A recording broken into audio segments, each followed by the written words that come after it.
de palmas al Rey de Reyes y Señor de Señores. Hoy vamos a estar compartiendo la parábola de la viuda y el juez injusto. Esta lectura se encuentra en el libro de Lucas, capítulo 18, y vamos a empezar desde el versículo 21, del versículo 1 al 8. Cuando lo tengan, denme un amén. Lucas 18, 1 al 8. Sean todos bienvenidos, que el Señor los bendiga. Entramos así rápido porque ya vi que la lucecita estaba prendida, de que ya estamos al aire. Bienvenidos los que nos acompañan, que se conectan también por las redes sociales. Que el Señor los bendiga y esperamos que esta noche el Señor tenga una palabra para cada uno de nosotros. Ok, si se pueden poner de pie para leer esta parábola por respeto a la palabra del Señor, ¿verdad? Dice la palabra del Señor. También les refirió Jesús una parábola sobre la necesidad de orar siempre y no desmayar, diciendo, había en una ciudad un juez que ni temía a Dios ni respetaba a hombre. Había también en aquella ciudad una viuda, la cual venía a él diciendo, hazme justicia de mi adversario. Y él no quiso por algún tiempo, pero después de esto, dijo dentro de sí, aunque ni temo a Dios, ni tengo respeto a hombre, sin embargo, porque esta viuda me es molesta, le haré justicia, no sea que viniendo de continuo me agote la paciencia. Y dijo el Señor, oíd lo que dijo el juez injusto. ¿Acaso Dios no hará justicia a sus escogidos, que aclaman a Él de día y noche? ¿Se tardará en responderles? Os digo que pronto les hará justicia, pero cuando venga el Hijo del Hombre, ¿hallará fe en la tierra? Que el Señor añada bendición a su palabra. Pueden tomar su asiento y que Dios los bendiga mucho. La viuda y el juez injusto. Vamos a empezar en el libro que estamos estudiando, la página 273. Tiene un tema un poquito interesante, una frase que creo que es la primera vez que yo la escucho en mi vida.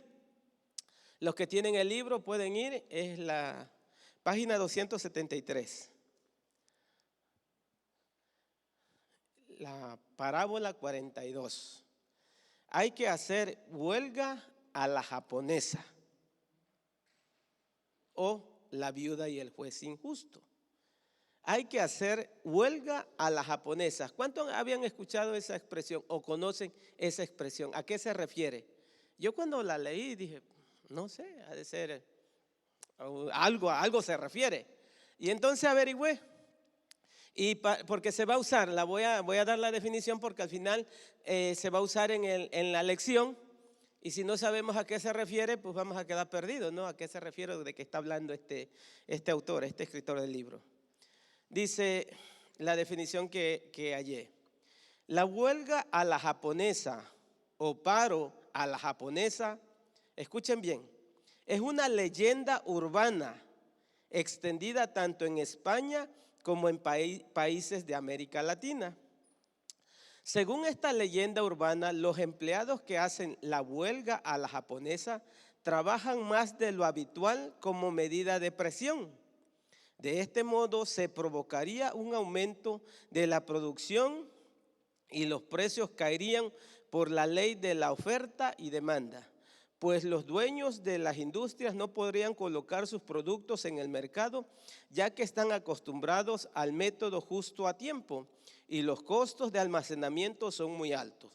Además, al acudir a sus puestos, seguirían cobrando su sueldo, algo que no sucede en una huelga convencional. En muchos países existe la creencia de que los empleados japoneses son más fieles a sus empresas, lo que habría favorecido la difusión de este mito. Es un mito. Sin embargo, dice, en Japón no se hace este tipo de huelga. Allí son más frecuentes los paros convencionales o las huelgas de celo. Es un mito, es una leyenda. Es como en nuestros países, yo le decía a mi esposa, hay unos cacahuates que se venden en una bolsita y se llaman cacahuates japoneses, pero solo tienen el nombre porque en Japón ni los conocen. Solo en México se acostumbra a ese tipo de golosina. Nosotros los conocemos por cacahuates japoneses, pero en realidad ellos no saben ni a qué no se refiere uno cuando se usa esa expresión. Así que esto también es un mito, la huelga a la japonesa. Que es interesante, según el mito dice que en vez de cesar de trabajar, ellos acuden más, con más frecuencia, hacen más horas y hacen mayor producción en su trabajo, que eso saturaría el mercado y supuestamente eso provocaría la caída de las empresas y todo eso. Así que vemos que es un mito. En realidad en Japón no se realizan ni se llevan a cabo este tipo de huelgas. Quería dejar en claro eso. Vamos a estar en Lucas, vamos a estar estudiando la parábola del juez y la viuda injusta. Esta es una parábola de contraste, ¿verdad? Lucas, el escritor de este evangelio, es el único que usa ese sistema. Lo vimos en las otras parábolas cuando estudiamos la del siervo sagaz, ¿se acuerdan? O el siervo malo. También lo aprendimos con Lázaro y el rico o el glotón. Son parábolas de contraste porque siempre pone algo negativo, ¿verdad? Para hacer énfasis en lo que nos quiere enseñar. Y aquí pone, igual que en la ocasión pasada que vimos este siervo malo, sagaz, que hizo trampa, que se aprovechó de su patrón, y que luego dijo en la palabra que el Señor le reconoció lo que había hecho, ¿verdad? Y uno malentendía que, wow, estaba justificando el mal comportamiento de este siervo cuando ajustó cuentas, movió cifras, pero en realidad no se estaba alabando el mal comportamiento o lo que se hizo al principio, sino en la forma en la que al estar en la tragedia, usó de conocimiento, habilidad, sagacidad para arreglar su situación. Entonces eso es lo que se alaba, eso es lo que se exalta. Acá se usa un juez que injusto.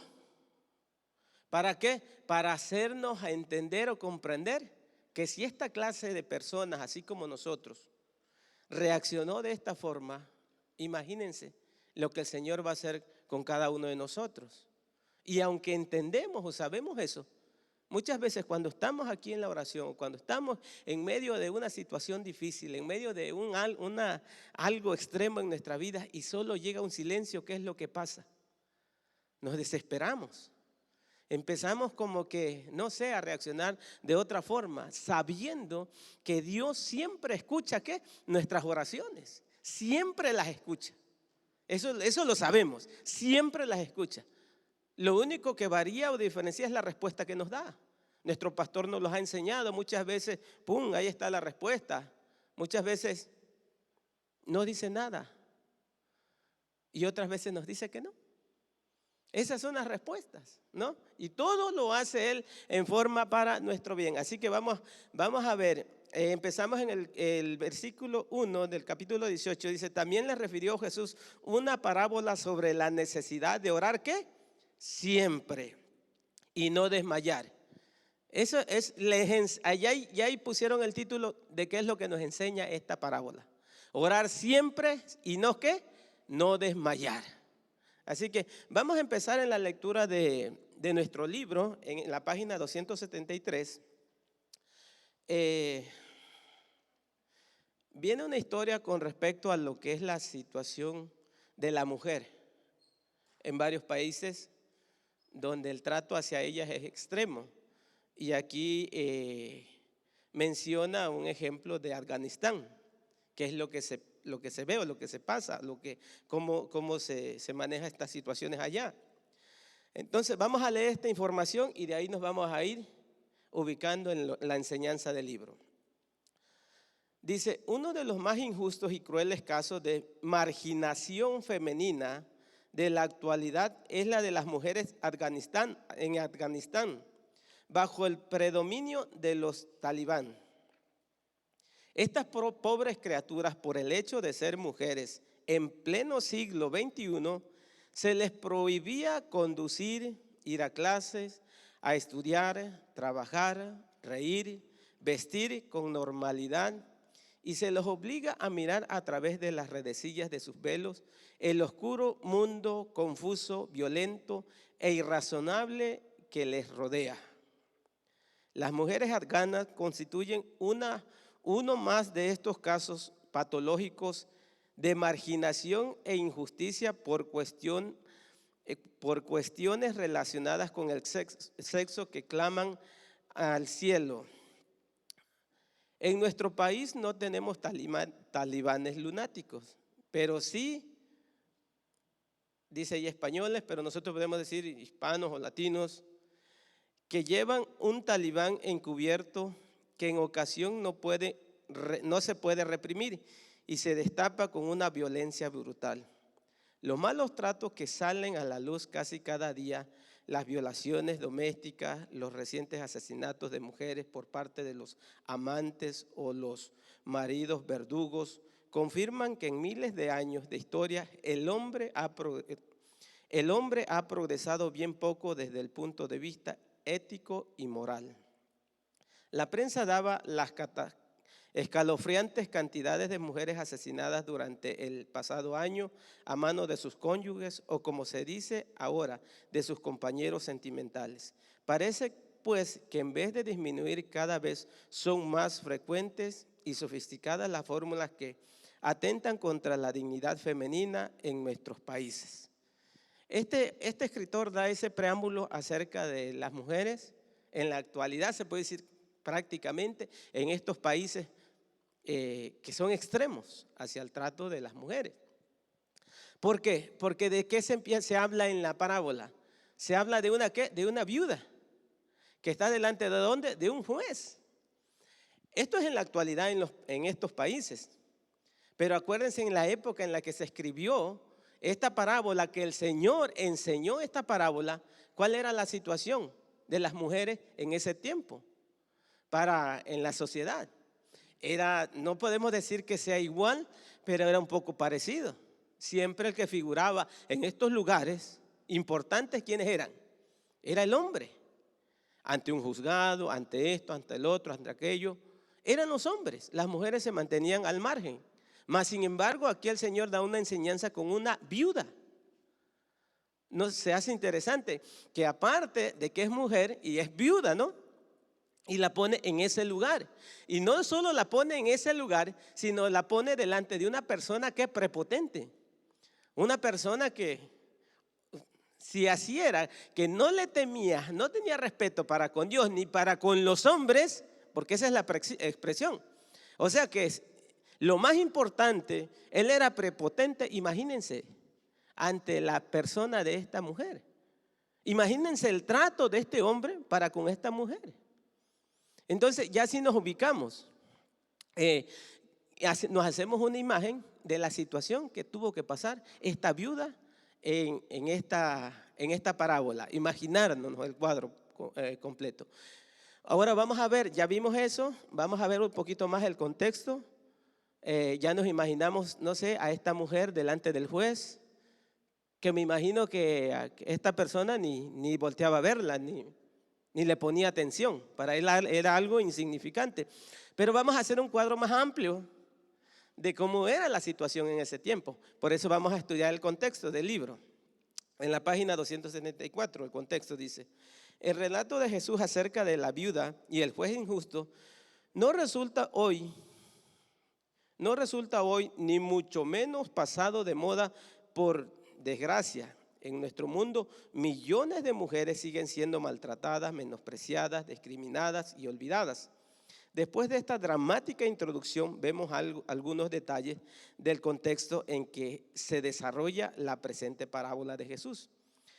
La viuda no hay por qué imaginársela como si fuera una anciana, ya que en Israel las muchachas solían contraer matrimonio muy pronto, entre los 13 y 14 años de edad.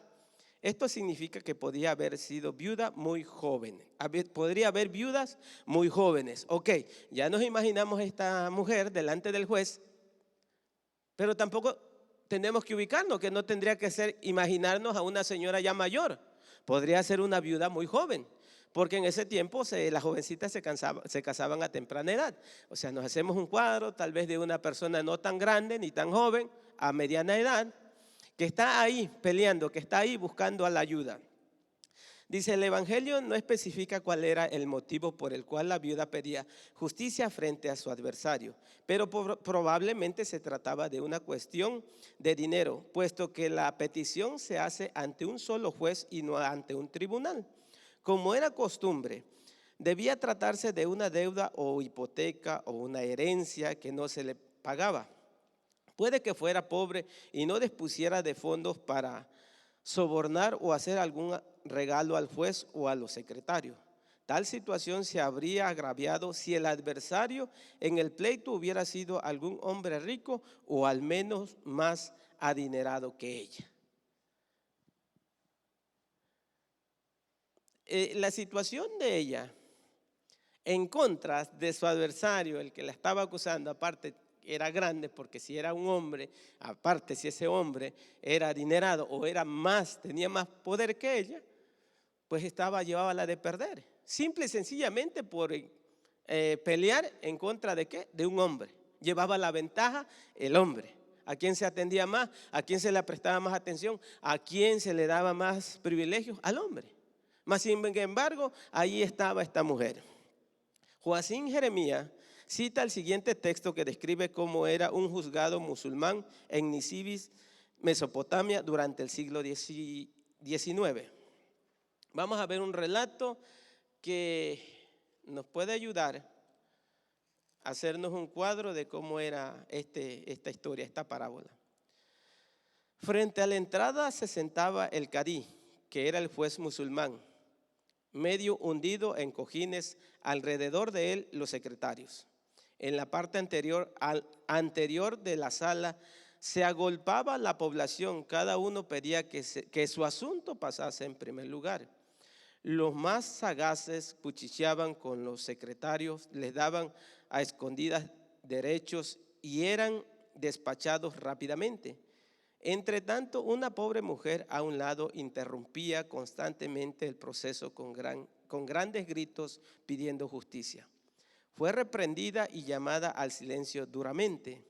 Yo lo haré, gritó en voz alta, hasta que el cadí me escuche. Finalmente, al terminar la sesión, el cadí preguntó, impaciente, ¿qué quiere la mujer? Pronto se contó su historia. El recaudador de impuestos le había forzado a pagar el impuesto a pesar de que su único hijo había sido llamado al servicio militar. El caso fue decidido rápidamente, así fue premiada su perseverancia. Si hubiera tenido dinero para pagar a un secretario, se le habría dado la razón mucho antes. Esta es una historia que se presentó. Una mujer que no era atendida porque no tenía los recursos tal vez para, no sé, acortar el proceso o darle a alguien para que la atendiera, a un secretario. Era tan simple su caso que con solo que el secretario, el fiscal le escuchara, él podría decidir y decirle darle la razón. Solo como no tenía los recursos para poder llegar, tenía que estar ¿qué? Ahí, a lo último de la fila. Pero ella ¿qué? Persistió, ella interrumpió, ella estuvo ahí hasta que la atendieron y le dieron el fallo a su favor. Era algo simple. Pero dice que su único hijo, había sido llamado ¿qué? A las filas militares, a dar el servicio militar, a estar en el servicio del ejército, ¿no? Ahora, escuchaba yo un relato de un pastor de esta misma parábola que decía que si la mujer se encontraba ahí, delante del juez, era viuda, era porque literalmente no tenía ningún hombre que la representara. No tenía un hijo, no tenía un sobrino, no tenía no sé, pues su esposo se había muerto, un primo, alguien, no tenía nadie. ¿Se acuerdan de la historia de Ruth, la moabita, con Noemí? cuando regresaron después de su travesía, llegaron y no tenían ¿qué? Un hombre, un varón que las redimiera, que las volviera a integrar a la sociedad, que las volviera a hacer parte que las volviera a restaurar. Entonces, en esta situación era la que se encontraba esta viuda delante del juez. Estaba ahí porque no tenía a nadie que abogara, a nadie que intercediera, a nadie que la representara. Lo podemos poner ahora que era tan pobre que va a encarar un pleito con un adversario que lleva a sus abogados, que tiene capital, que tiene dinero, y uno va solo sin recursos. Y aunque quisiera uno, acá te provee, yo creo, en algunos casos la ciudad, el gobierno le provee ciertos méritos a las personas que tienen bajos recursos. Pero en nuestros países o en ciertos lugares no es así. Le toca ir a uno que solo contra el mundo. Así era la situación de esta mujer. Entonces, vamos a seguir adelante. Esta lectura del siglo pasado refleja muy bien lo que podría haber sido el ambiente que relató Jesús. La viuda era una mujer indefensa, víctima de una injusticia que utilizaba la única arma de que disponía, su constancia. Seguramente se trataba de una de aquellas pobres mujeres a quienes Jesús mencionó al referirse a los escribas que devoraban las casas de las viudas y por pretextos hacían largas oraciones en Lucas 20:47. Para los judíos las viudas junto con los huérfanos y los emigrantes eran uno de los símbolos del desamparo. Este grupo lo tenían en cierto lugar los judíos. ¿Símbolos de qué? Del desamparo, gente desamparada, gente ahí quedada. ¿Qué clase de persona era aquel juez injusto? El relato lo presenta como un hombre prepotente, sin entrañas ni contemplaciones, no sentía respeto ni temor delante del único juez del universo que sería Dios. Tampoco le importaban los hombres, ni Dios ni los hombres contaban para él. Su cargo le confería una total impunidad. Podía actuar como le diera la gana, no tenía que dar cuenta a nadie. Ya nos hicimos la imagen de la viuda, ahora nos hacemos la imagen del juez. Era alguien prepotente, alguien que con el poder que se le había conferido, él sentía que podía hacer lo que él quisiera. Dice el último párrafo de esta página: sin embargo, la viuda encontró su punto débil. Como todos los seres humanos, su paciencia tenía un límite. La insistencia de la pequeña fuerza multiplicada por la constancia consiguió vencer lo que parecía imposible. La gota blanda de agua que cae siempre en el mismo sitio acaba por horadar la más dura piedra. Todo un juez duro, inflexible, descreído y materialista, antipático, grosero, desafiante y engreído, no tuvo más remedio que doblegar su voluntad ante una humilde y pobre viuda que le hizo perder la paciencia. Era una persona dura, tenía argumentos, tenía su carácter, tenía su modo de ser, y la mujer lo sabía. Pero ¿qué es lo que hizo ella? Siguió, se mantuvo firme,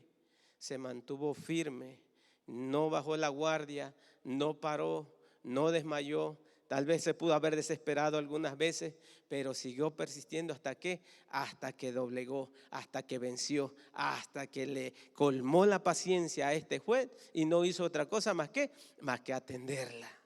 ¿Qué es lo que el Señor nos enseña? Hermanos, que tenemos que aprender, tenemos que hacer como esta mujer, tenemos que perseverar, tenemos que estar ahí, tenemos que estar siempre, aunque no escuchemos, aunque no miremos, aunque no sintamos, estar siempre ahí, siempre agarrado del Señor, siempre ahí, esperando que el Señor algo puede hacer, algo va a hacer, y Él hace las cosas. Ese era el contexto. Ahora vamos a ver lo que significa, el significado. ¿Por qué contó Jesús esta historia? Si un hombre como este juez, sin consideración para nadie, que en ningún momento deseó escuchar y ayudar a la viuda, finalmente acabó haciéndole justicia, aunque solo fuera para librarse de ella.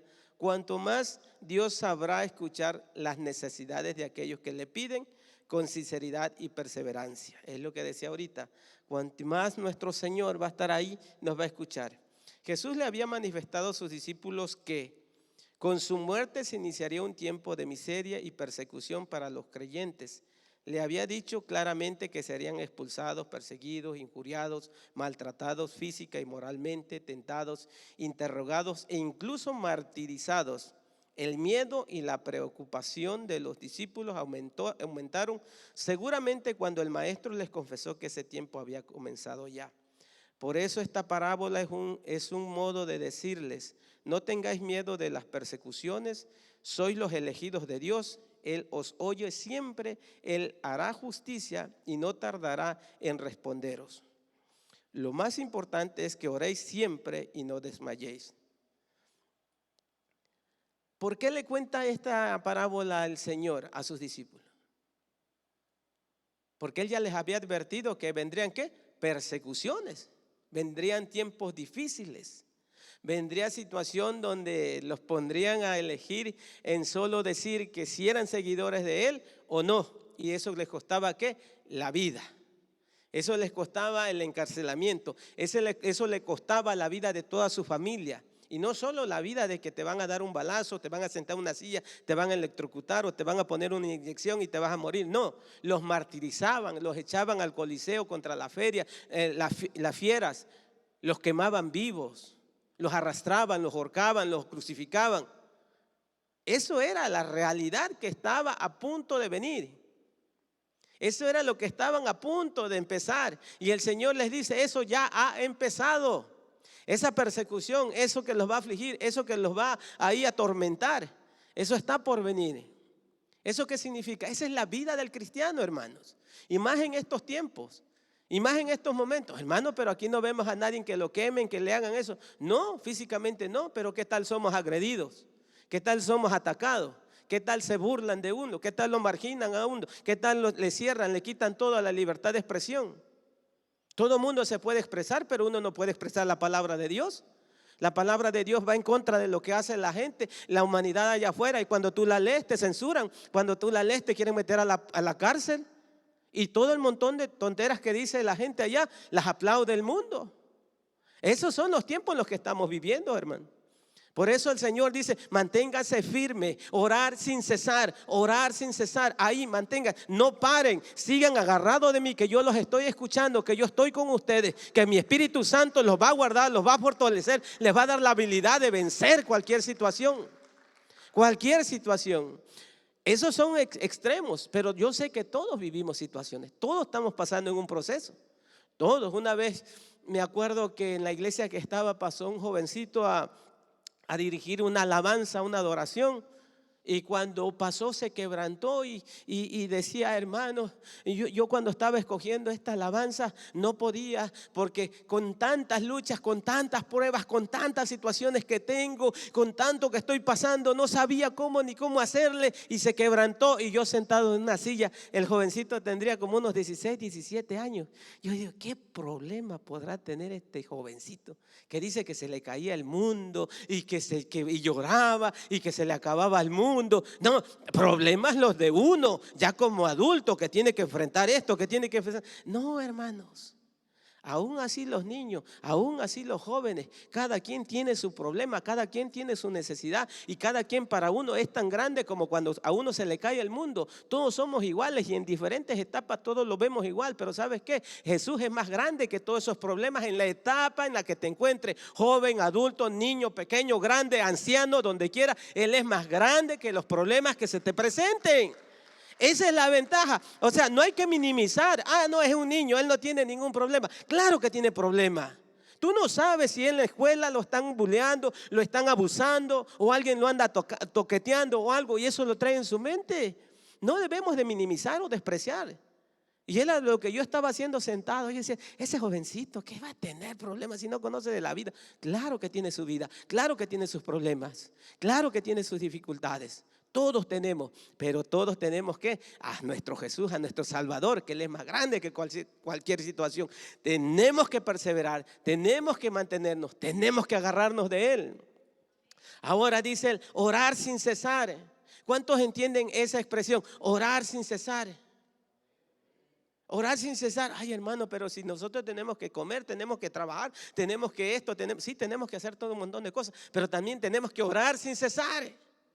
No, no, hermano, yo no puedo porque como voy a estar, tengo que cortar, tengo que parar. No, es que tu estilo de vida tiene que ser de oración, tiene que ser de comunión, tiene que estar alineado con Dios. Cuando vas a la calle, cuando regresas de la calle, cuando vas a trabajar, sales, regresas de trabajar, cuando vas a comer, ¿qué es lo que haces? Señor, gracias, bendice estos alimentos porque me los voy a disfrutar, me los voy a comer. Señor, cuando terminé, gracias porque me diste alimentos. Eso significa orar sin cesar.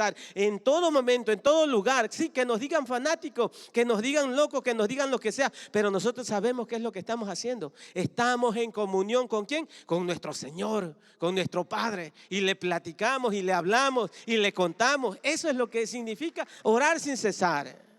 Acá el libro lo explica más bonito. Yo eso se lo dije así, pero dice orar sin cesar, dice, como dice 1 Tesalonicenses 5:17, no significa hacer una oración ininterrumpida, perpetua o incesante durante las 24 horas del día, sino crear en la vida un clima de oración que vaya equilibrado, armonizando toda la existencia.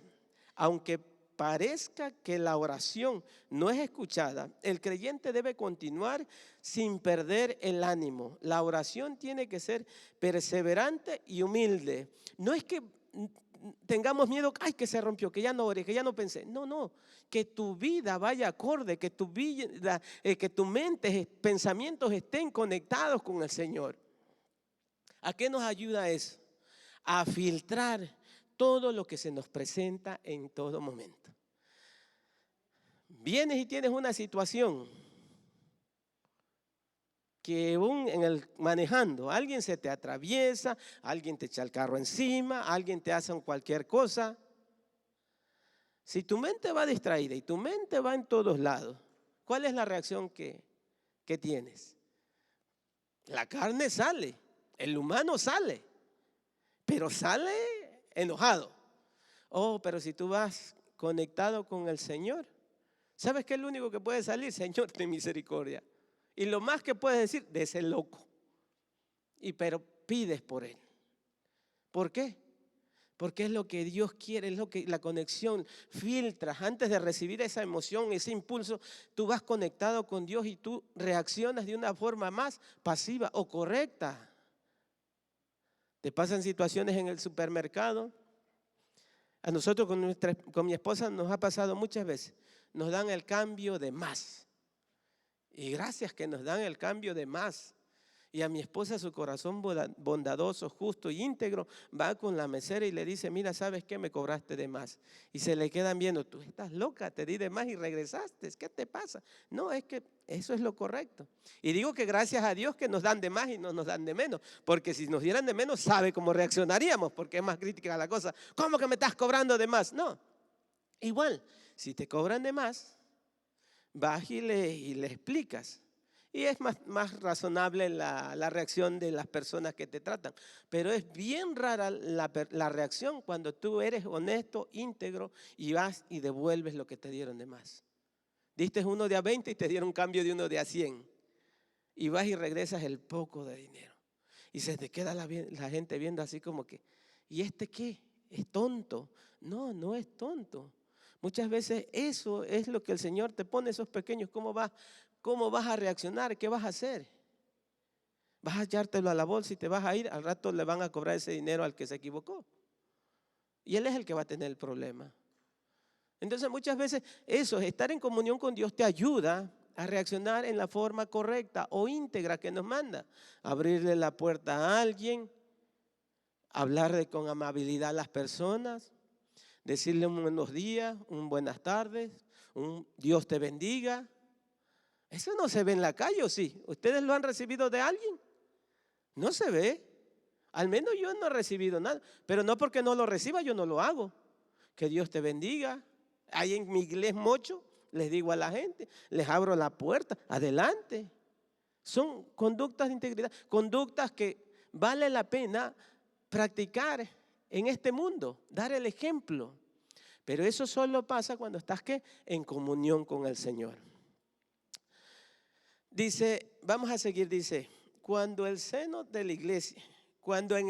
de la iglesia primitiva empezaron a correr rumores acerca del retraso de la segunda venida del Señor, el evangelista Lucas les recuerda este relato del maestro. No creáis que Dios retrasa su promesa. Lo que desea es que todos los hombres se arrepientan.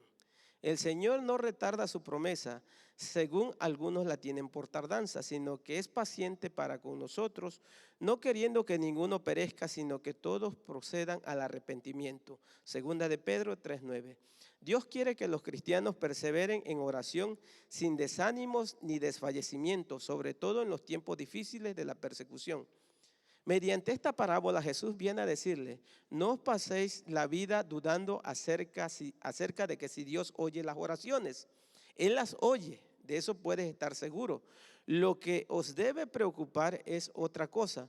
Cuando el Señor vuelva, ¿hallará fe en la tierra? Cuando llegue ese día, ¿quedarán discípulos cuya fe sea tan intensa como para inspirar una oración constante?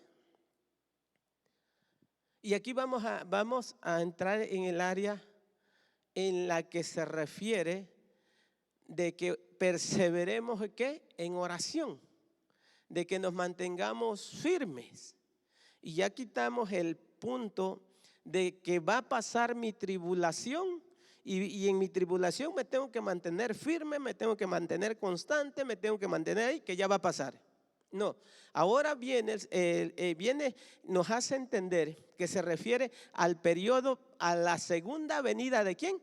De nuestro Señor Jesucristo. ¿Sí saben por qué el apóstol Pablo y la mayoría de los discípulos, más especialmente el apóstol Pablo, evangelizó casi prácticamente al mundo conocido en su época? Y los apóstoles predicaban a Jesucristo, Jesucristo crucificado y resucitado. ¿Saben por qué? Porque ellos predicaban que venía, que regresaba el Señor, que venía como el gobernador, que vendría, que volvería a regresar el Señor. La segunda venida era lo que predicaban. Y tenían esa urgencia, porque ellos sabían que iba a venir pronto. Ellos lo que predicaban era que iba a venir pronto. Cuando se viene y se desata la persecución, pasa la persecución, se va por todo el mundo, pero y no llega. Entonces, ¿qué? Ahí es donde el evangelista Lucas agarra esta parábola que dio el Señor y que él la tenía registrada y empieza ¿qué? A dárselas a los discípulos, enseñándolos a que se tienen que permanecer, que tienen que mantenerse firmes orando hasta que el Señor regrese.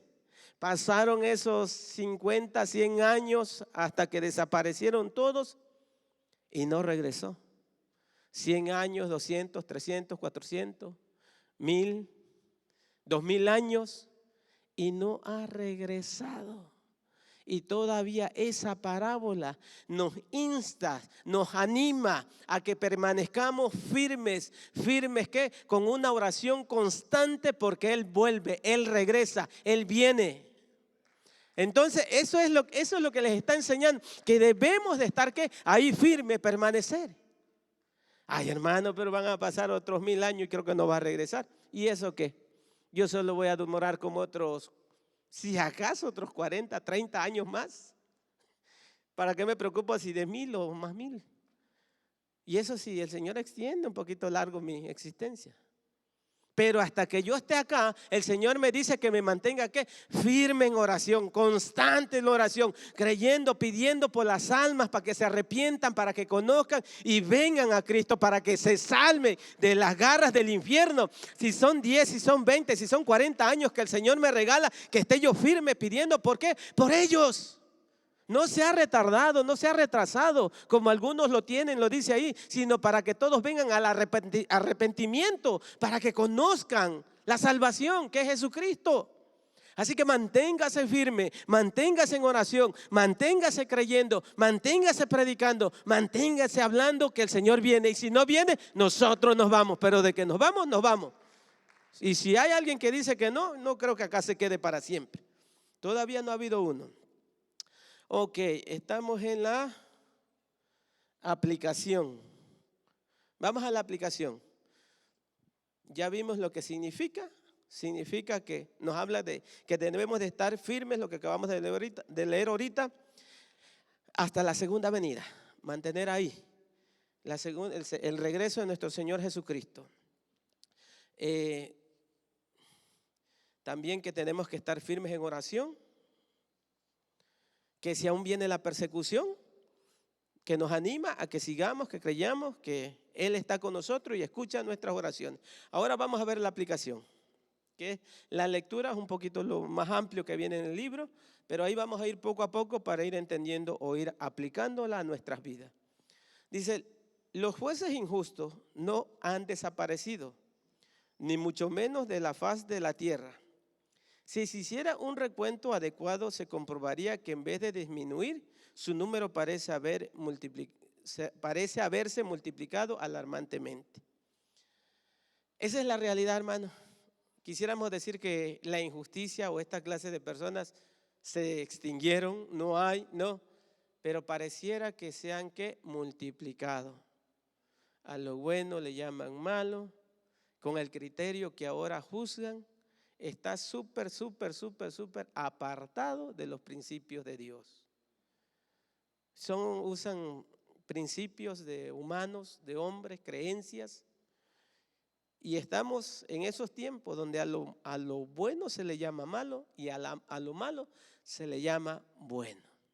Y es por eso que a nosotros como cristianos que predicamos la verdad, nos marginan tanto, nos censuran tanto y nos tratan de mantener al margen, pero tenemos al Señor y Él nos ayuda a seguir adelante.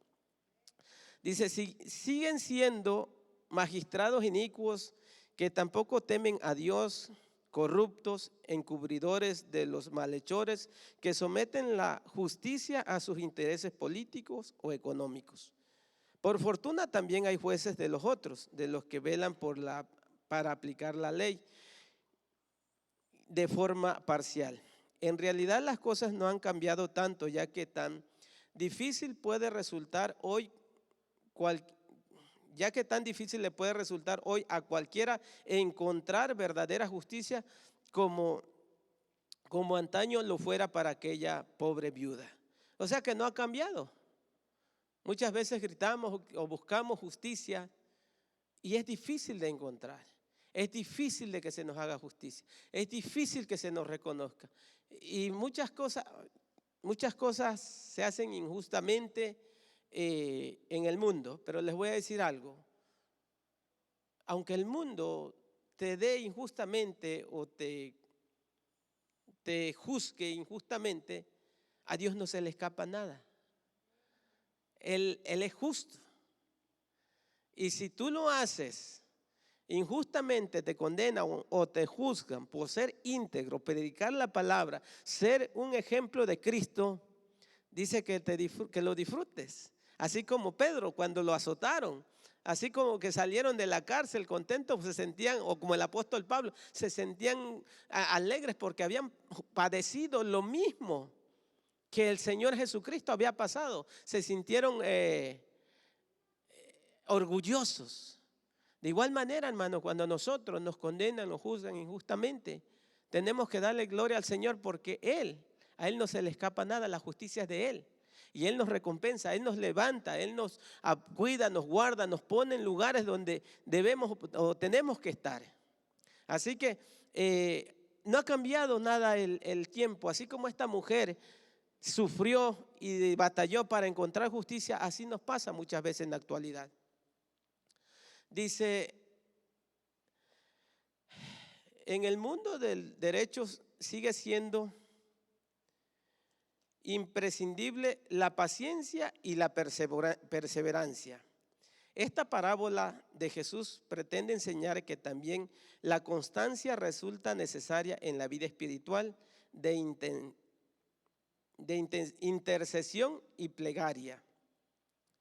El asunto de la oración ha experimentado un notable cambio en estos últimos tiempos. Antes, durante la época moderna, algunos teólogos la concebían como la evasión subjetiva de ciertos creyentes, que en la mayoría de las ocasiones solo servía para alejar al ser humano de su realidad cotidiana.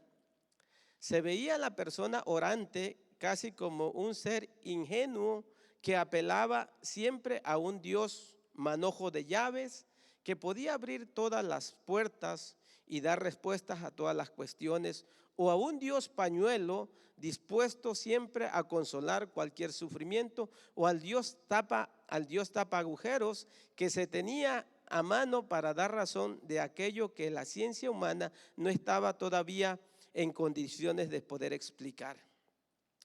Todo menos asumir la responsabilidad personal de un amor altruista que no pide nada a cambio. En los tiempos modernos o en los tiempos pasados se consideraba que, o se llegó al criterio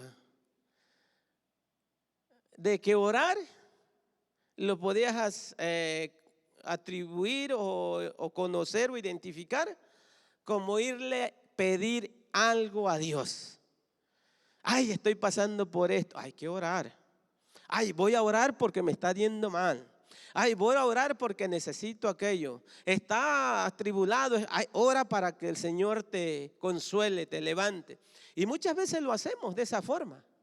O muchas veces caemos en ese lugar, ¿no?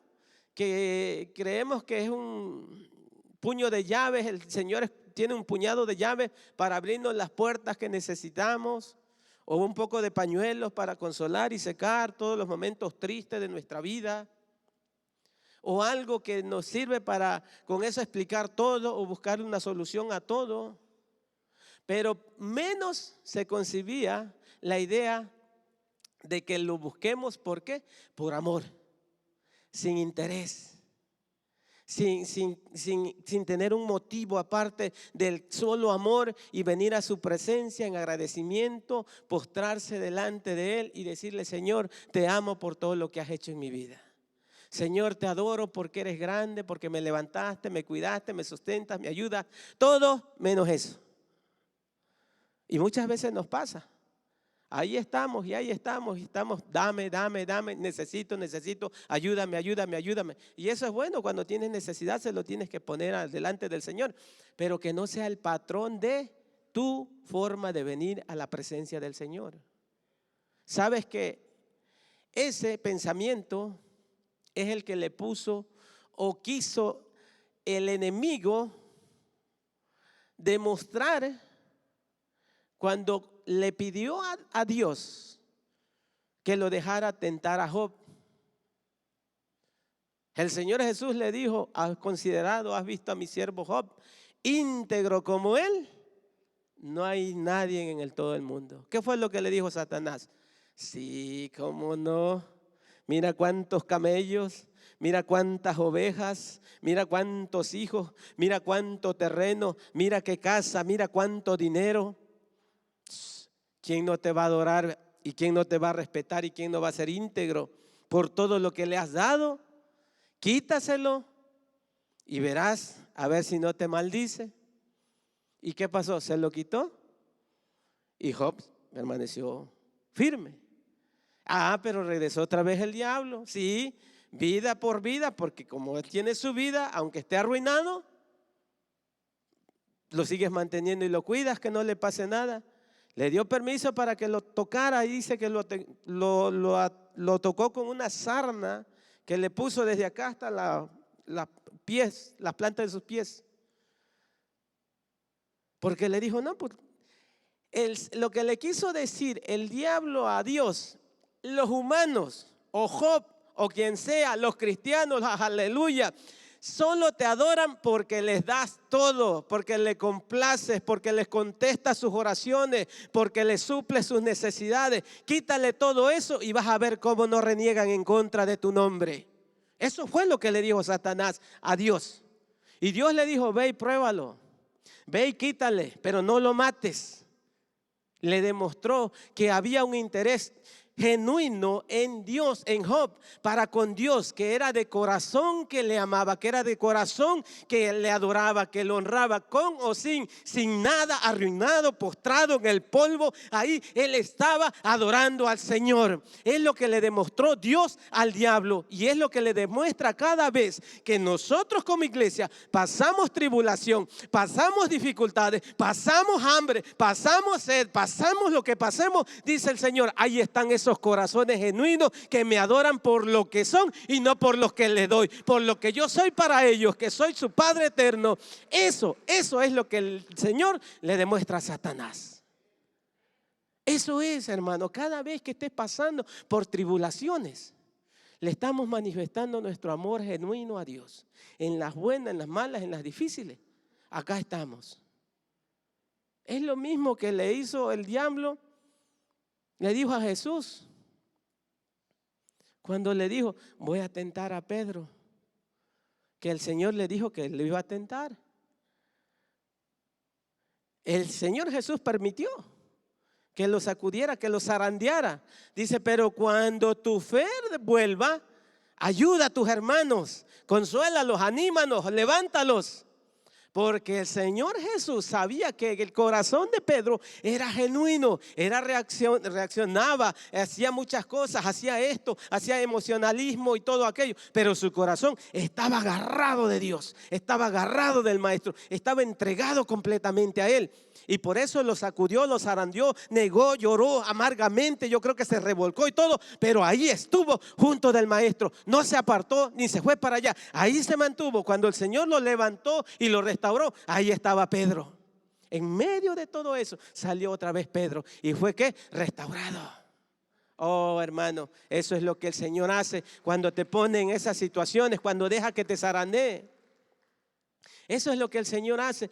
Prueba nuestros corazones y le demuestra al enemigo que no buscamos al que nos abre todas las puertas, que no buscamos al que nos consuela nada más cuando estamos tirados, que no es el que nos da todo lo que necesitamos, sino que venimos porque le amamos.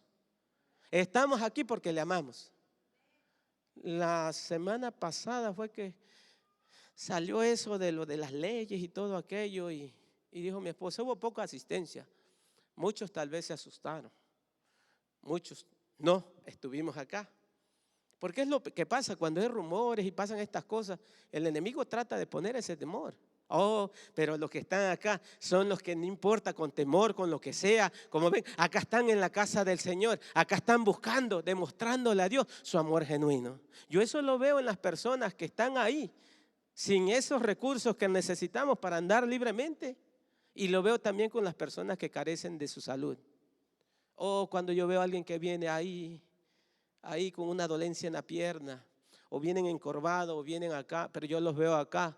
Oh, le digo, esos corazones son los que Dios busca, esos corazones son los que Dios desea. O cuando aún tus finanzas están a hacer y solo traes los de la gasolina, pero estás acá, esos son los corazones que el Señor quiere y los que el Señor prueba, los que el Señor busca. Así que ese es el amor genuino que el Señor busca.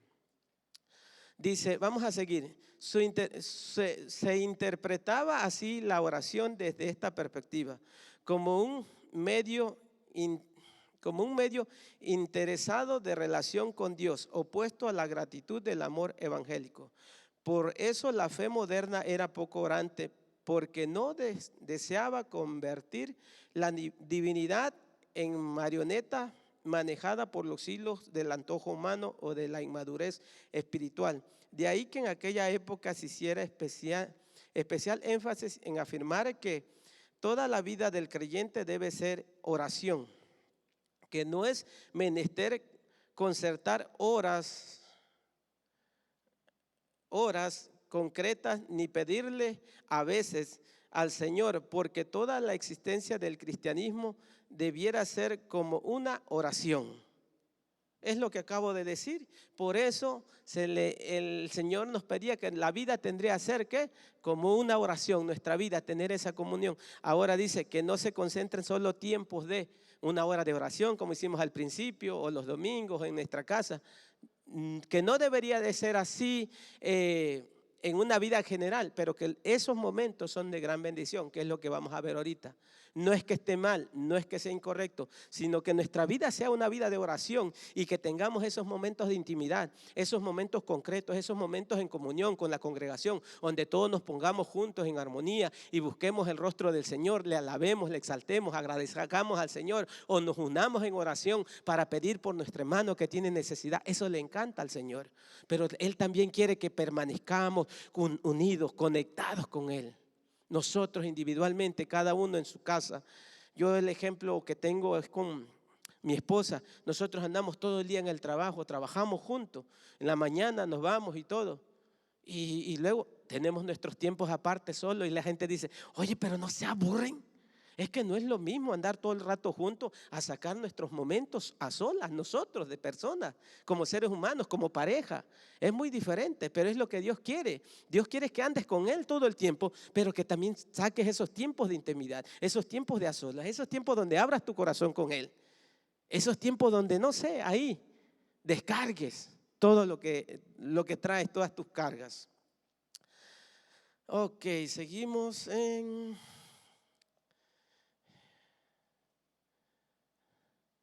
Ok. Dice, sin embargo, hoy las cosas parecen haber cambiado. Si bien es verdad que la fe debe ser permanente encuentro con Dios y que eso puede realizarse perfectamente por medio de la acción altruista, al servicio al prójimo, el amor, el testimonio cristiano y el compromiso solidario.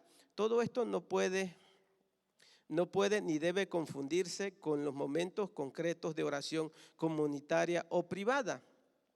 En la actualidad y desde el punto de vista teológico no cabe duda de que el tiempo de contemplación individual, la meditación a solas en el secreto y la intimidad es capaz de enriquecer espiritualmente la vida del creyente. No hay oración más sincera y enriquecedora que la que se lleva a cabo en la privacidad, cerrada la puerta. Orar al Padre en secreto es la mejor manera de fortalecer la fe y de aumentar la conciencia del compromiso personal. La época hipermoderna está viendo cómo en ciertas comunidades la fe evangélica se está tornando más orante que en el pasado, tanto a nivel cultico y fraternal como en la vida privada. Conviene, no obstante, ser sabio y no transformar la auténtica oración comunitaria en un espectáculo exclusivamente emotivo y narcisista, en el que lo único que se persiga sea la curación de angustias o problemas físicos personales, pero no servir a la causa común y fundamental de la iglesia, que es alabar al Señor en espíritu y verdad y extendiendo a la vez su reino en la tierra. Es bueno tener esos momentos de intimidad y es bueno también tener estos momentos juntos, pero tenemos que tener cuidado de no nada más enfrascarnos nosotros en lo personal, en lo mío, en lo de nosotros, en lo de aquí de la iglesia y dejar de pedir y orar por las almas que están afuera que no conocen del Señor. Eso es lo primordial. Cuando vengamos acá, clamar por esas personas. Decían los predicadores que dan los oradores que vienen en los cultos que hacemos de la asociación de la iglesia en la que estamos afiliados. Había uno que decía que oramos más para que los que estamos aquí permanezcamos más en esta tierra que para que la gente vaya y conozca el reino de los cielos. Oramos más por sanidad que por salvación para los perdidos, ¿no? Oramos por por el otro, fulano, mengano, que están enfermos para que se sanen y que se mantengan y todo eso. Pero se nos olvida orar por el necesitado, se nos olvida orar por el que está perdido, se nos olvida orar por el que no conoce a Cristo, se nos olvida orar por nuestros familiares por nombre. Este año tenemos por meta hacer una lista de sus familiares, conocidos, vecinos, la gente que tenga, y ore por él, que no conocen al Señor, que están perdidos. De eso se trata, de que mantengamos ese tiempo de oración, ese tiempo de comunión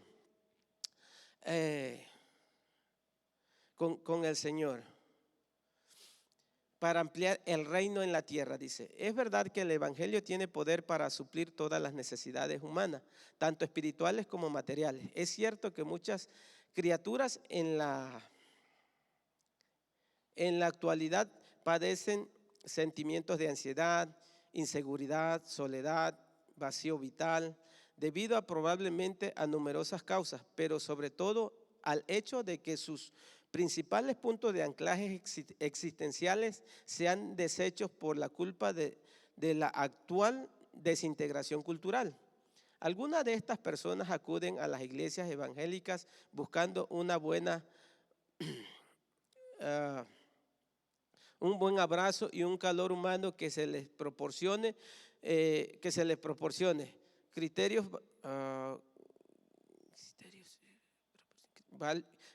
válidos para andar con seguridad por la vida. El evangelio de Cristo tiene respuesta para todo el mundo. Sin embargo, no debemos convertir la comunidad cristiana en una especie de comunitarismo equivocado en el que cada cual busque satisfacer sus particulares deseos egoístas, desarrollar únicamente relaciones afectivas de carácter narcisistas u obtener beneficios concretos para uno mismo sin preocuparse demasiado por las necesidades de los demás. La auténtica vida fraternal de la comunidad cristiana debe de manifestar a través de la madurez humana, y la identidad de cada creyente tiene que ser clara y la efectividad entre los hermanos adulta. Dios da, pero también pide. Las capacidades personales deben potenciarse y desarrollarse adecuadamente con vistas a poder conseguir un objetivo común que beneficie a toda la iglesia, y no solo con el fin de solucionar diferencias materiales particulares, psíquicas o mentales. La iglesia de Jesucristo es y debe seguir siendo una comunidad de hermanos en la que la voluntad y el interés colectivo predomine sobre la voluntad o el interés particular de individuos. El proyecto común evangélico estará siempre por encima del yo individual y en ocasiones egoístas. Sabemos que hay un montón de personas necesitadas en el mundo, un montón de personas que tienen necesidad, pero tenemos que tener cuidado de no hacer nuestra iglesia un lugar donde solo nos abracemos unos con otros, nos consolemos y estemos ahí y lo usemos para socializar, hacer un club social. Eso no es la iglesia. La iglesia es la que trabaja, la iglesia es la que sirve, la iglesia es la que se preocupa, la iglesia es la que habla no solo de la comunidad, de la comodidad, sino de la perdición, de la salvación de su alma, de su espíritu, del infierno, del paraíso, de lo que Jesucristo vino a hacer en la cruz del Calvario, que vino a salvarnos ¿de qué? De las garras del enemigo. Eso es la iglesia, predicar el evangelio, dar las buenas nuevas de salvación, no nada más quedarnos en esos clubes sociales que muchas veces se forman o organizamos.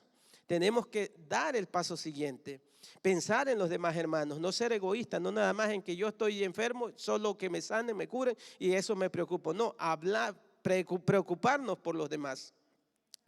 En el pasado siglo XX fue una época de grandes cambios y de grandes revoluciones sociales, económicas e industriales. Muchos de los conflictos laborales que hicieron posible tales cambios se sirvieron frecuentemente de las huelgas, pero hay dos tipos de huelgas: la huelga en la que se deja de trabajar y la japonesa, en la que se trabaja todavía más. A veces los creyentes nos cansamos y dejamos de ser activos delante del Señor.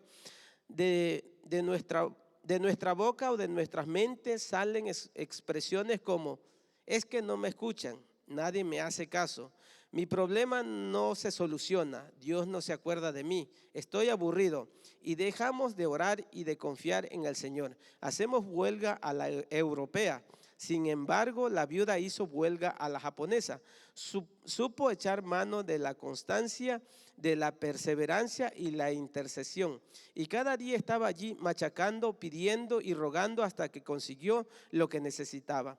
Tenemos que aprender a tener más resistencia en la vida. El cristiano de hoy debe ser una persona que se aliste en la resistencia contra el aparente bienestar. Vivimos en tiempos en los que los valores del evangelio están amenazados y la vida de los creyentes en su compromiso auténtico y profundo están en peligro. Debemos permanecer firmes contra la implacable y provocativo martilleo de la propaganda y la publicidad que nos acosa.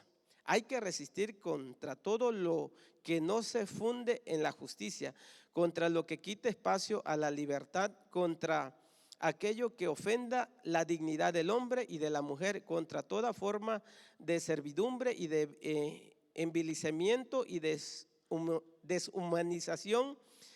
El verdadero partisano o partidario o soldado de Cristo hace resistencia a todos los fanatismos y a todas las intolerancias, los sectarismos y los integrismos, aunque provengan de la propia casa de uno. El cristiano genuino forma parte de esa minoría que sabe oponerse a lo que y no frecuentan los caminos más transitivos, sino que prefiere esa geografía incómoda, esos senderos estrechos y solitarios de la fe y la conciencia. La lección de la viuda es transparente como el agua cristalina. Es menester resistir, no rendirse, el cansancio y al desánimo. A veces hay que aprender a orar también en la aridez, en el vacío, en la desolación, en la oscuridad más espesa. Orar aun cuando la oración parece imposible, cuando la tristeza se ha apoderado de nuestra vida, cuando las tinieblas del futuro parecen tener la última palabra. En ocasiones le pedimos algo a Dios que para nosotros es lo más importante del mundo, pero Él calla y parece no oírnos. Es entonces cuando tenemos que seguir hablando aun cuando parezca desilusionarnos, porque la noche oscura del alma, la angustia, la no respuesta, el no entender nada y el disgusto son el sí más costoso que el creyente logra decir en la oración. El cristiano debe obstinarse como la viuda en tener abierta la puerta y a este Dios que se niega. Esta es la actitud que permite responder con un sí a la pregunta de Jesús. Cuando venga el Hijo del Hombre, ¿hallará fe en la tierra? Si alguno ha resistido, si no se ha dejado vencer en el cansancio, si la luz de la esperanza ha permanecido encendida, iluminando su hogar y a los suyos, mientras todos los demás ventanas se iban apagando, una después de otra, si ha perdurado el brillo de la felicidad sufrida, entonces sí, el Señor Jesús podrá descubrir fe en esta tierra. Ojalá que cada uno de nosotros podamos hacer huelga a la japonesa. ¿Se acuerdan de la frase huelga a la japonesa? Que era que en vez de ¿qué? De detenernos, tenemos que seguir, tenemos que perseverar, tenemos que luchar. Y ahí es donde viene y hace la pregunta: cuando venga el Hijo del Hombre, ¿hallará fe en esta tierra? Oh, hermanos, los que estemos ahí firmes, los que estemos ahí, arrodillados, aunque el mundo se nos venga encima, aunque el mundo se apague de tanta oscuridad, nosotros permanecemos, nosotros estamos ahí. Ahí, si haya uno, dos o tres, dice como esa lucecita encendida, ahí va a estar la fe que el Señor requiere. Ahí va a estar la fe que el Señor busca en cada uno de nosotros. Por eso estamos acá los jueves, por eso estamos haciendo muchas actividades, porque los que estamos ahí tenemos fe de que Dios va a hacer la diferencia ¿qué? En nuestra vida, va a hacer la diferencia en nuestros familiares, va a hacer la diferencia allá afuera. Aunque parezca que todo está perdido, aunque parezca que todo se está derrumbando y cayendo, debemos de seguir, ¿qué? Perseverando. Esa es la lección que el Señor Jesús le quiso enseñar. ¿A quiénes? A sus discípulos, a la iglesia. Que debemos de permanecer, debemos perseverar, debemos de ser como esa viuda que estaba ahí, martillando, que estaba ahí, tocando, que estaba ahí, insistiendo. No parar, no dejar, no dejarnos. Tanta, como decía ahí, permanecer firme a todos los ataques que los medios de comunicación, que la sociedad, que lo que está pasando, lo que se está anunciando, lo que se está promoviendo, lo que se está vendiendo. Todo eso, hermanos, no nos afecte, no nos haga tambalear, no nos haga titubear. Aunque llevemos todo en contra, como esta viuda que no tenía alguien que abogara por ella, ella sabía que si seguía ahí, algo iba a acontecer.